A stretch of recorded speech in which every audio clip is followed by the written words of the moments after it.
여러분 안녕하셨습니까? 오늘은 2021년 9월 11일 토요일입니다. 오늘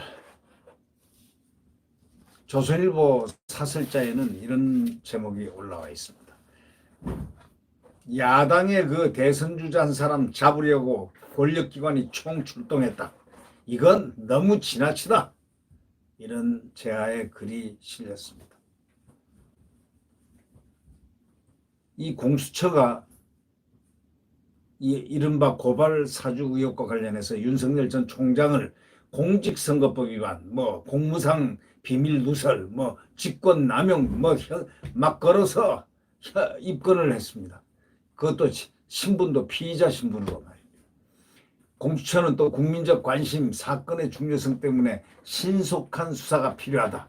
그러면서 야당의 유력 대선 주자에 대해서 수사기관이 시민단체가 고발한 지 사흘 만에 전격적으로 입건하고 본격 수사에 착수하는 일은 도대체가 유례가 찾기 힘들다는 것이 이 사설자의 지적입니다. 이 공수처는 이 김웅 국민의힘 의원하고 손준성 대구고검 검사에 대해서도 압수수색을 벌였습니다. 법무부와 검찰도 가세했습니다. 하여튼 권력기관은 아주 총출동한다는 그런 느낌을 줍니다. 박범계 법무부 장관은 검찰과 공수처가 긴밀히 협력하는 게 중요하다 이러면서 공수처 수사와 중복되지 않는 범위 내에서 진상조사를 충실히 하겠다 이렇게 얘기했습니다. 고발 사주 의혹은 윤 전 총장이 재임 중이던 작년 4월 총선 당시 본인과 처의 명예를 훼손한 혐의로 여권 인사들을 고발해달라. 그렇게 야당에 요청했다는 내용입니다. 이게. 근데 윤석열 총장이 그때 그가 약자에 있는 사람 아닙니까? 지금 이 추미애가 이 눈을 갖다 부릅뜨고 독수리 눈으로 파먹을 듯이 윤석열 총장의 일거수일투족을 살피고 그래가지고 쥐잡듯이 잡는 그런 검찰의 그 당시 상황을 우리가 돌이켜 볼 때 할래야 할 수도 없을 뿐더러 윤석열 총장이 과연 그렇게 할 사람인가? 윤석열 총장은 그런 구질구질한데 그걸 그럴 정도로 머리가 잘 안 돌아가는 바보가 아닙니다.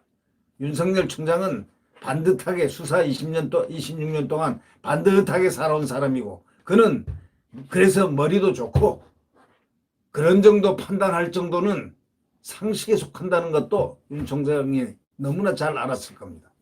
우리가 상식적으로 윤석열 총장은 그렇게 할 수가 없다라는 심증이 우리 국민들 가슴에 자리 잡고 있는 겁니다.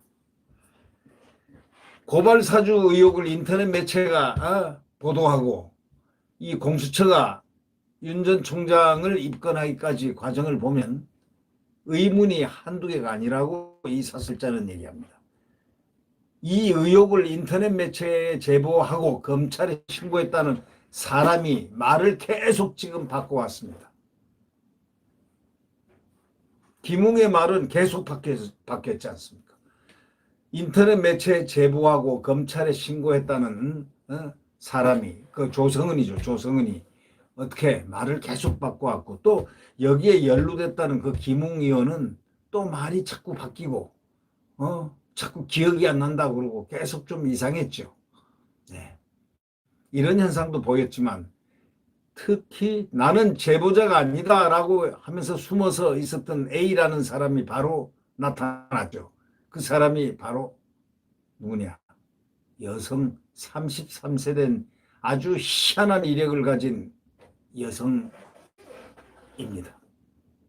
조성은입니다. 조성은. 그가 소위 계속 말을 바꾸라고 합니다. 인터넷 매체 제보하고 검찰에 신고했다는 그 사람이 말을 계속 바꾸고 또 처음엔 제보자가 아니라고 그랬다가 어떻게 하겠다고 했다가 그 다음에 공익신고자로 보호받을 만한 행동을 했는지에 대해서 국민권익위도 오락가락하고 있습니다. 처음에는 아니다 이건 우리 권한이다 하더니 나중에는 공익신청이 들어오면 다시 소급해서 해줄 수 있다 이런 참 믿을 데가 없습니다. 국민은 믿을 곳이 지금 없는 것입니다. 검찰은 의혹이 보도된 바로 그날을 기다렸다는 듯이 진상조사에 착수했습니다. 이미 윤 전 총장을 터무니없는 이유로 24차례나 고발한 친여성향 시민단체 24번이나 고발했다는 건요. 그 시민단체가 진짜 시민단체인지 어떤 단체인지 한번 정말 나중에 역사가 바뀌면 그 시민단체는 한번 이렇게 국민들에게 이런 시민단체가 이런 걸로 해서 24번이나 윤석열을 고발을 했다. 그 뭐하는 시민단체겠습니까 그게. 그러자 공수처는 불과 사흘 만에 윤 전 총장을 시민단체 고발에 따라 입건했습니다.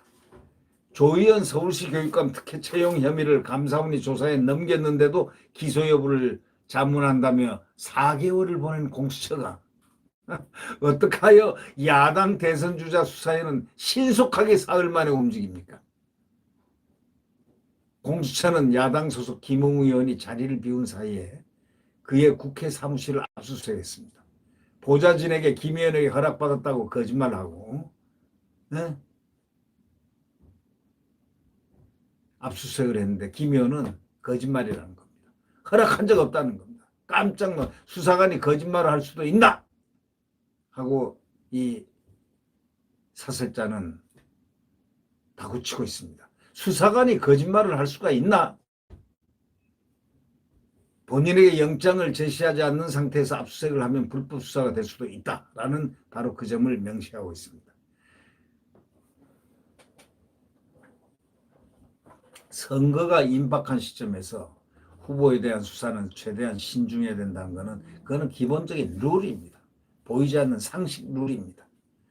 역대 정권에서 대부분 그렇게 해왔습니다. 혐의가 뚜렷하지 않는 상태에서 공권력이 개입하는 것 자체가 선거 결과에 영향을 미칠 수 있기 때문입니다.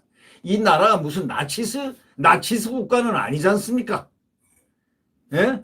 이 나라가 시진핑 국가는 아니지 않습니까?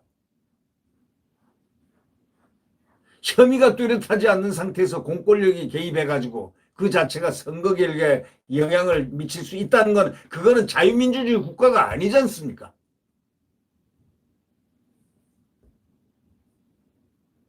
그 선거 결과에 영향을 미칠 수 있는 이런 일들을 벌이고 있는 이 정권.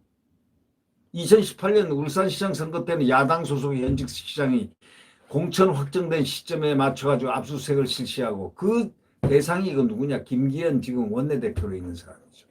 그것이 대통령이 30년 친구였던 여당 후보를 당선시키는 원인으로 작동됐다는 겁니다. 청와대 참모들이 가담한 이 울산 선거 공작에 대한 수사와 재판은 한없이 늘어져서 내년 6월 치러질 다음 지방선거 때까지도 결론이 나기 어려울 걸로 보입니다. 그랬던 정권이 야당의 유력 대선 주자 윤석열에 대한 수사하는 거 입건하는 거 한번 보십시오. 입건 피의자?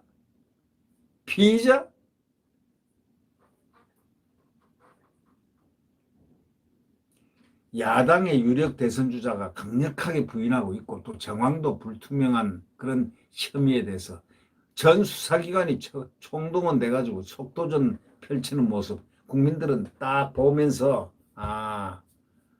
저 정치보복을 하고 있구나 이렇게 느끼는 사람도 얼마나 많을 것 같습니까? 에? 저게 뭐 하는 거지? 저게 정치보복하고 있구나 하고 생각하는 사람들이 얼마나 많을지도 모르지 않습니까? 지금 난리가 났지 않습니까? 아무리 봐도 지나치다는 느낌을 줄 수밖에 없다.